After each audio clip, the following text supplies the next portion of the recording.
beautiful. Do you want more dead? You listen to me. We have been being streets for more than 300 years. There is blood on these streets, sir. Why are we going to continue being peaceful when they are killing my brothers and sisters? We are being peaceful. We are on the grass. Why are they here? It is because of them why we're here, so why the fuck are they here, sir? I'm tired of being peaceful. We on the I have grass. lost 3 brothers to this, sir. 3! This is not all right. I'm hurt. You don't see my eyes. I'm hurt. My people out here hurt. I'm tired of this. I'm not sitting down. If I gotta die behind my color, I'm gonna die about it. My kids after me, they gonna walk these streets freely, just like everybody else can walk these streets freely. I'm not standing down. I'm black and I'm proud and I'm strong. Stand down. Together we are strong. No justice. No peace. No justice. No peace. No racism. Police. No justice. No peace.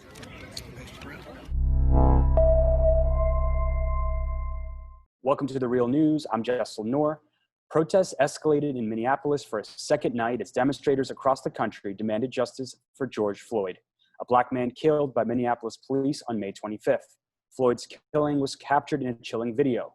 Floyd gasping for breath as a white officer knelt on his neck, he groaned for help and repeatedly said, "Please, I can't breathe," before growing motionless. Protesters also took to the streets to demand justice in Los Angeles, California. All 4 officers involved in the killing have been fired, but Floyd's family has demanded prosecutors arrest and charge them. Protesters also point to a justice system that allows police to kill and abuse African-American men and women with impunity. Well, now joining us to discuss this is scholar, activist Lawrence Brown. He's at the University of Wisconsin Public Health Institute. His forthcoming book, The Black Butterfly, The Harmful Politics of Race and Space in America. Thanks so much for joining us. Thank you for having me. So your response to the police killing of George Floyd, police were called on him because he was falsely accused of trying to use a $20 counterfeit check. Worth mentioning, Floyd was among the millions left unemployed during this pandemic that's killed 100,000 people. Really disturbing that, 5 years after the Baltimore uprising, and we should mention the Minneapolis occupation of the police station after the killing of Jamar Clark in 2015 as well, America's come full circle once again. This feels a lot like 1968 in the moment that we're in right now. After the assassination of Dr. King, what scholar Peter Levy calls the Great Uprising between 1964 and 1971. There were over 750 uprisings in America in Black communities that were trying to respond to a whole legacy of American racism and then police brutality that kind of caps it off, that sparks the embers leading to many of the uprisings. And last night, we saw responses and protests and rioting in Minneapolis, and protests in Los Angeles, shutting down a freeway, in Memphis also confronting police there. And this is all happening in the middle of a global pandemic dealing with COVID-19. Black communities can't even try to fight that virus while attempting to also fight the police. And I think that's the situation where we're in, where we have seen Ahmaud Arbery, Breonna Taylor, Christian Cooper and his confrontation with Amy Cooper in Central Park in New York, all across the nation. While trying to halt a global pandemic, Black communities are under attack from police and vigilantes that do not respect Black people in their lives. Potential Democratic vice presidential nominee Amy Klobuchar has come under fire because while she released a statement demanding Floyd's killers be brought to justice, as chief prosecutor in Minneapolis, she failed to prosecute officers accused of wrongdoing. While she increased prosecutions overall, she didn't go after cops such as the ones involved in Floyd, in Floyd's killing that were previously accused of wrongdoing. Yeah, I mean, it ultimately speaks to, I think, the hypocrisy in America. I think a lot of Democrats often will try to posture and position themselves as if they're for justice, but ultimately often pass policies and enact practices that are just as harmful as the ones that Republicans enact and practice as well. And so I think, you know, that situation, it calls into sharp relief the way in which, you know, many of the instances where we've seen police brutality, the prosecutors, the police, the mayors, they're often Democrats. You know, the governor during Mike Brown's killing and the response to that was a Democrat. You know, the mayors in Baltimore, Democrat. You know, mayors in Minneapolis, Democrat. And so I think, you know, sometimes there's a belief that there's just one party where the hypocrisy of American democracy is exposed, but it's really both parties because white supremacy in America is just so baked into the political structure. So during this pandemic, we've seen growing calls to defund the police and to fund social services, jobs, you know, healthcare that people don't have. People are dying, you know, for those reasons on a mass scale in this country. I was struck by this tweet by Josie Duffy Rice, president of the Appeal. She said, "Many people in America already exist in a world where police and prisons do not exist. Go to any middle to upper class suburb in America. Cops aren't wandering the streets. People aren't being arrested. Neighbors aren't being sent to prison. And generally, everyone is fine." And I would add to that, go to any white neighborhood in cities too, like right here in Baltimore. It's the same dynamic. Here, although some of those neighborhoods have private police forces, it's worth mentioning. Your response to that?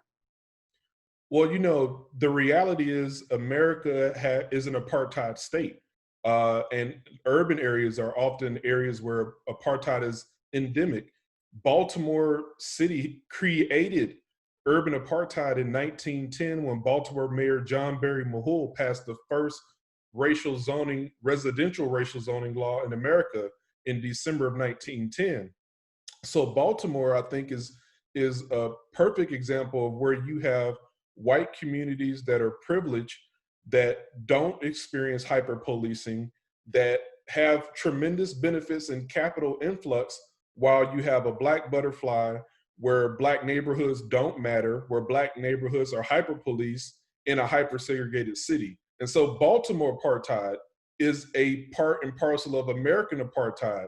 And I think that is the root of why we are seeing everything from COVID-19 to hyper-policing disproportionately impact and devastate black communities. And until America confronts its apartheid construct, then we're going to continue to see global pandemics, police brutality have devastating impacts in black neighborhoods, impacting black people. And it's actually wild to see this because in Baltimore, you can cross a street and you can enter different realities. It is really shocking to see that. And that's something that I want to talk to you more about. And I'm going to be reporting on more because I recently got a dog. So I've been walking through different neighborhoods in this city, and it is a sight to really behold. And I wanted to ask you about, you mentioned the uprising in Baltimore after the police killing of Freddie Gray in 2015. Baltimore's primary election is coming up on June 2nd. What kind of policies are needed to address the systemic apartheid you talked about? There was lots of promises in 2015 that Baltimore was going to do better, that big institutions were going to do better. But fundamentally, many people say that 5 years later, you know, not enough has changed in the city. I mean, you're absolutely right. One of the biggest issues in Baltimore is the fact that it also has an apartheid budget. And what that means is that you have a city that spends more on policing than it does on health, housing, arts, parks, workforce development, and civil rights combined. And there's no way that a city is going to actually practice and fulfill the promise of racial equity when you have an apartheid budget in place. And so we've seen that from Martin O'Malley as mayor, to Sheila Dixon, to Catherine Pugh, to Jackie Young. And I think that's the reality. And now you have a global pandemic on top of all of this. Now you need a well-funded health department with community health workers, with folks that are able to help stop the rising tide of COVID-19 in Baltimore, which is accelerating as a pandemic within the city. You can't do that when your whole budget, a large chunk of it, is invested in the Baltimore Police Department. So what we're seeing in cities like Baltimore, in cities like Minneapolis and Milwaukee, these hyper-segregated cities, in the case of Milwaukee and Baltimore. Minneapolis is only a Category 2 hyper-segregated city, but yet and still, segregation can be so devastating that statistically sometimes it doesn't capture the perniciousness of the way in which communities are under-resourced and hyper-policed. So I think that's the issue Baltimoreans should look at.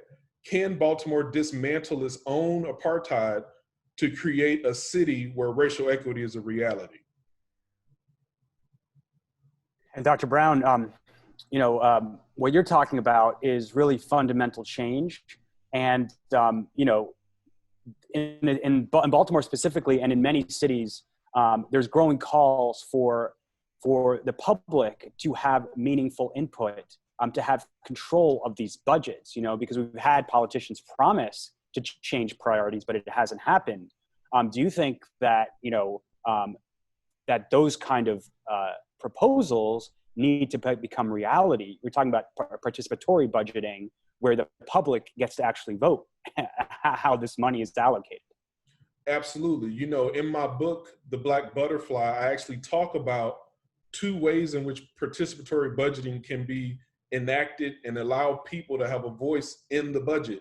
And the first way is through a $3 billion racial equity social impact bond, which would kickstart the rejuvenation of Black Baltimore, of the Black Butterfly in particular, and ensuring racial equity. And half of that would go towards getting toxic lead out of the community, and other parts of that would go towards addressing transit apartheid, banking apartheid, food apartheid in Baltimore City.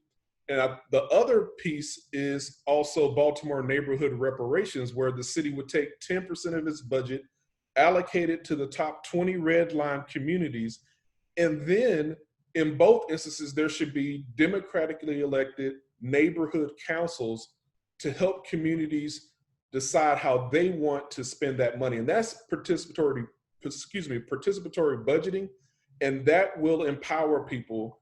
That is what will give people a voice and make democracy as well as racial equity a reality in Baltimore City. That's what's needed to dismantle Baltimore apartheid and help the Black Butterfly heal. All right, Lawrence Brown, always a pleasure. He's at the University of Wisconsin Public Health Institute. His forthcoming book that we all eagerly await, The Black Butterfly, The Harmful Politics of Race and Space in America. When is that? When can we expect that to come out? It should come out February 2nd, 2021.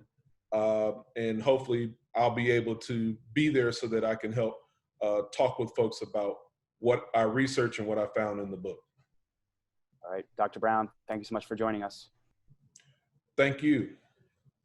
Thank you for joining us at the Real News Network.